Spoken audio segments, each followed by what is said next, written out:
В рамках недели высокой моды в Париже именитый французский дом Chanel представил кутюрную коллекцию осень-зима 2022-2023, созданную под руководством Виржини Виар. Помните, друзья, как в прошлом сезоне Шарлотта Козераги открыла показ эффектным появлением верхом на лошади? На этот раз ведущий дизайнер бренда словно решила продолжить модное шоу с того же места, где остановилась ранее. Все действо состоялось в просторном помещении конно-спортивного комплекса в Булонском лесу. За оформление локации отвечал французский художник Ксавье Виньяр.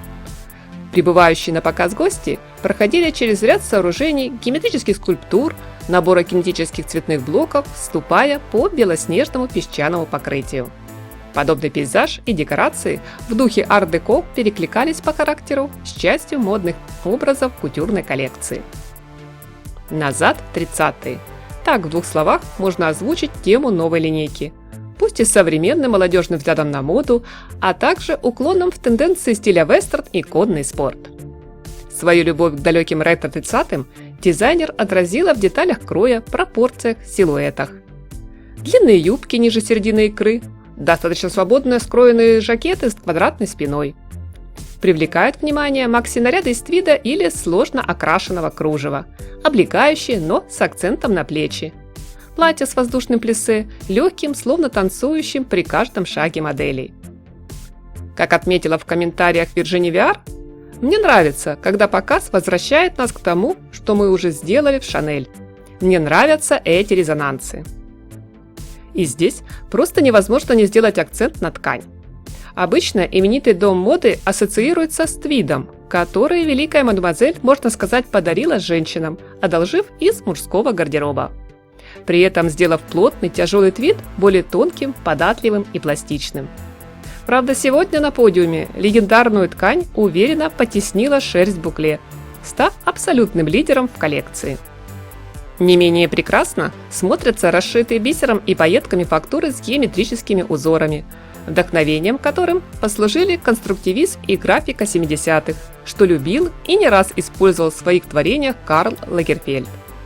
Стиль вестерн поддержали ковбойские сапоги, а широкополые шляпы напомнили о том времени, когда Коко Шанель начинала свою карьеру модисткой.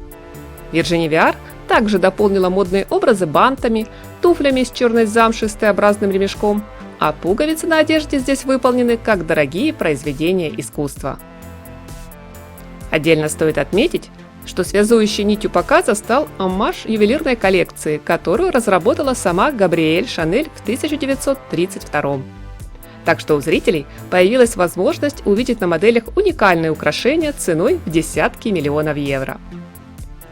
В цветовой палитре модных нарядов традиционный для бренда черный, серебристо-серый, коралловый, розовый дружно соседствует с горчичным, ярким зеленым, мятным, оливковым, темно-синим, песочным. Кульминацией показа и очаровательным финальным аккордом был выход голландской модели плюс-сайз в белом свадебном платье, который публика уже успела назвать идеальным нарядом для свадьбы ковбойши. Девушка непринужденно шагнула на подиум, засунув руки в карманы и закутавшись в изящно вышитую кружевную шаль с бахромой.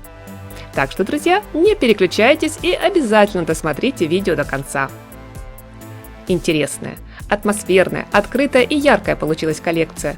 Настоящая ода мастерству лучших ателье французского дома Chanel, чей кропотливый труд, талантливая ручная работа с душой и сердцем вложены в каждое модное изделие.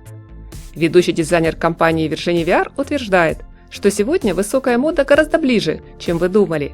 И пусть кутюр издавна признан самым таинственным и недоступным аспектом моды, и мало кто может позволить себе костюм, пальто или платье, созданные в единственном экземпляре и по цене хорошего автомобиля, но у нас с вами, друзья, обязательно должны быть повод и возможность надеть лучший модный наряд. Смотрим, обсуждаем, не забываем поставить лайк и поделиться этим видео в соцсетях. Всех моих зрителей благодарю за искренний комментарий и поддержку канала. Для меня это важно. Приятного просмотра! Хорошего дня, всем красоты и только яркого, солнечного настроения!